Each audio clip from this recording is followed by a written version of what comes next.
ओम श्री महागणाधिपति समेत भवानी माता समेत शंकर स्वामिने नमः। सभी मित्रों को नमस्कार। मैं आपका सनातन स्वामी हमेशा जैसा आज भी एक रुचिदायक विषय के साथ इस वीडियो में आया हूँ। आज का विषय है भक्त कौन है। अगर मैं ये प्रश्न आपसे पूछूं तो ज़रूर आप जवाब देंगे कि जिसमें भक्ति है वो भक्त है। बिल्कुल सही जवाब। अगर मैं ये पूछूं कि भक्ति क्या है तो हो सकता है कि आप ऐसे जवाब देंगे कि भगवान के प्रति आस्था, विश्वास, फेथ, बिलीफ, प्रेम, लव रखना जो है वो भक्ति है करके। बिल्कुल सही जवाब।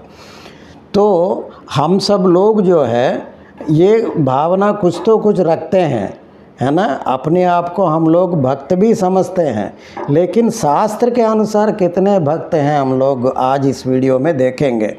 क्योंकि भक्तगणों को हम डेली लाइफ में कैसे देखते हैं। अगर शिव भक्त हैं तो विभूति जो है 4 रेखाएँ है ना ललाट के ऊपर दिया हुआ है, बीच में कुमकुम रखा हुआ है।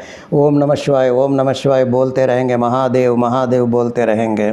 अगर विष्णु भक्त है तो ऊर्ध्व त्रिपुंडर बोलते हैं, बीच में जो है तिलक और दोनों तरफ चंदन से या विभूति से जो है ऊर्ध्व में इधर से लेके ऊपर तक रखते हैं। नारायण नारायण विष्णु विष्णु विष्णु गोविंदा गोविंदा बोलते रहेंगे, स्मरण करते रहेंगे। बाकी हमारा साधु सन्यासी संत महात्मा वगैरह जो है बड़े बड़े चंदन रखेंगे, बीच में बड़ा सा कुमकुम या चंदन के बीच में कुमकुम रखेंगे। पीठाधिपति लोग रुद्राक्षमाला वगैरह पहनेंगे। साधारण लोग भी है ना बोलते रहेंगे कि ऊपर वाला है, देखेंगे, है ना, भगवान है ऊपर, उन्हीं के ऊपर मैंने छोड़ दिया, वही स्वयं देखेंगे, उन्हीं के दया से मैं जी रहा हूँ। ऐसे बात बहुत सुनते रहेंगे हम लोग।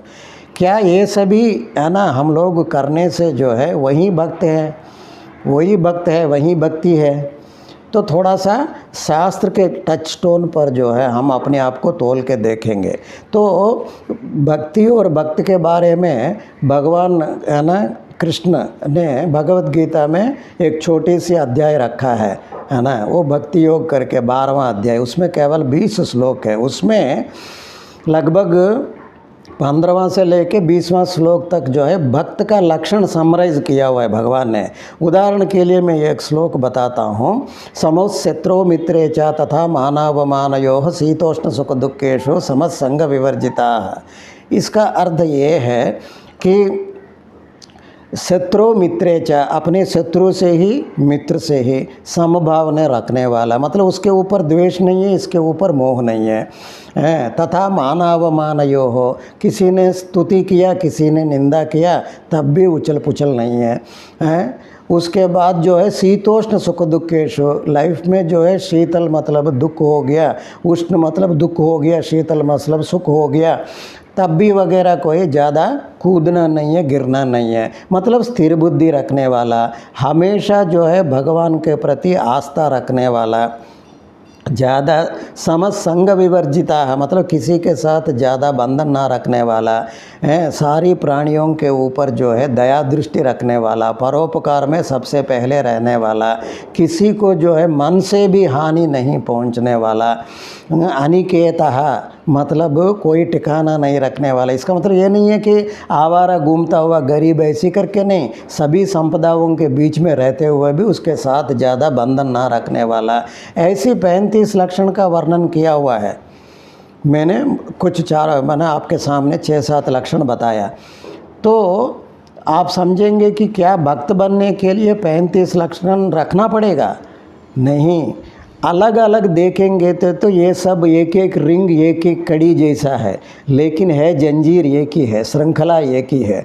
इसीलिए आप किसी एक गुण को अपनाएंगे, जैसे कि भगवान के प्रति अटूट है ना निश्चल भक्ति है ना, स्थिर चित्त स्थिर बुद्धि रखेंगे तो बाकी लक्षण अपने आप जोड़ के आपके अंदर आ जाएंगे।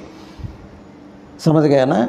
तो ऐसी ही व्यक्ति जो ये लक्षण रखता है वही मेरे को प्रियतम व्यक्ति है करके उस अध्याय में बताया गया है। तो आप सोचेंगे कि चलो कोई सिंपल तरीके से हमको समझाने के लिए किसी ने प्रयत्न किया है, क्या करके किया है। शंकर भगवत पाद ने शिवानंद लहरी में एक अद्भुत श्लोक में बताया है वो श्लोक क्या है?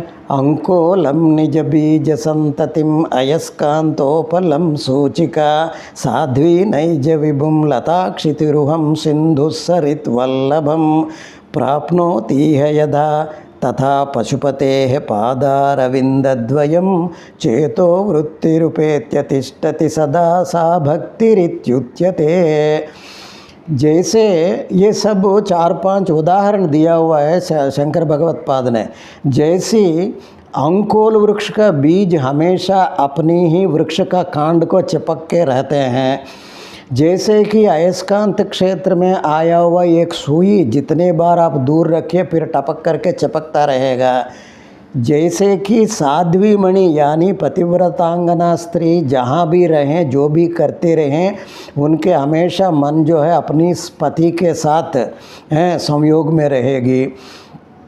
जैसे कि एक लता यानी क्रीपर जो है ना अपनी बगल बड़े पेड़ से जितने बार गिरते रहेगा फिर जो है वो लता जो है जाके उस पेड़ को लपेटेगा, है ना।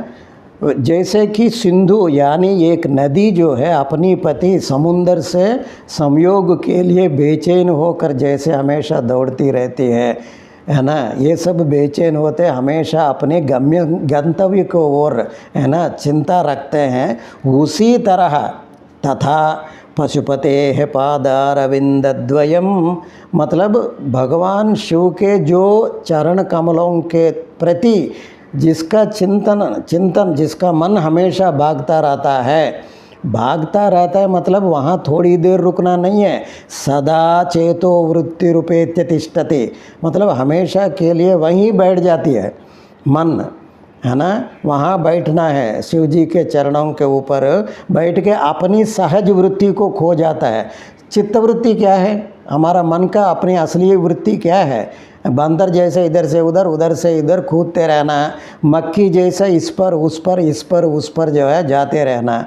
वो अपनी चेतो वृत्ति को छोड़कर, है ना, एक बार भगवान के चरण कमलों के पास बैठ जाना, स्थिर रूप से बैठ जाना, जिसका संभव हुआ उसी का भक्ति है। वो भक्ति जो रखता है वो भक्त है करके एक सिंपल, है ना, निर्वचन में शंकर भगवत बात ने बोलते हैं। चेतो वृत्ति रूपेत्य तिष्ठति सदा सा भक्ति इति उच्यते मतलब उसी को भक्ति बोल सकते हैं। ऐसी भक्ति जो रखता है वो भक्त है। तो आप जानिए कि हम कितने देर हमारे मन जो है भगवान के चरण कमलों के पास बैठ के रहता है और कितने बार बाहर आ जाता है। क्योंकि हम सब लोग जो है भक्ति रखते हैं, आस्था रखते हैं, लेकिन कितने परसेंटेज भक्त हैं हम लोग? हमारे ये जो निर्वचन में टच स्टोन में जो है हम अपने आप को जो है तोल के घिसा के देख सकते हैं हम कितने परसेंटेज भक्त हैं। अगर छोटी सी परसेंटेज पर रह गया है तो कोई चिंता नहीं है, परसेंटेज बढ़ाना है, वही तो है हमारे हाथों में। चेतो वृत्ति रूपेत्य तिष्ठति सदा कोशिश करेंगे हमेशा के लिए वहीं रहने के लिए, तभी हम अपने आप को भक्त करके कह सकते हैं। बाकी बाहर वेशभूष से कोई संबंध नहीं है। जैसी वो भक्ति रखता है भगवान के प्रति, जिसका दृष्टि है उसी के ऊपर भगवान का दृष्टि है, उसको हमेशा रक्षा कर देगा भगवान। उनके योगक्षेम तो भगवान ही देखेंगे, आश्वासन दिया है ना। अनन्याश्चिन्तयन्तो मां ये जना पर्युपासते तेषां नित्याभियुक्तानां योगक्षेमं वहाम्यहम्। जो बाकी अन्य छोड़ के जिसका जो है मन मेरे तरफ है उसका योगक्षेम देखना मेरा कर्तव्य है करके भगवान स्वयं आश्वासन दे रहे हैं, है ना। उनके अपनी, है ना, निजी काम के बारे में हमें अवगत करा रहे हैं। तो यही विषय है। आप जो है हम लोग जो है भक्ति के सीढ़ी में कहाँ तक हम लोग पहुँच गए, अपने आप को जो है तुलनात्मक दृष्टि से देख लीजिए और, है ना, थोड़ा इम्प्रूव हो जाइए। फिर अगले कोई रुचिदायक वीडियो में फिर हम लोग मिलेंगे। तब तक के लिए ओम नमः शिवाय।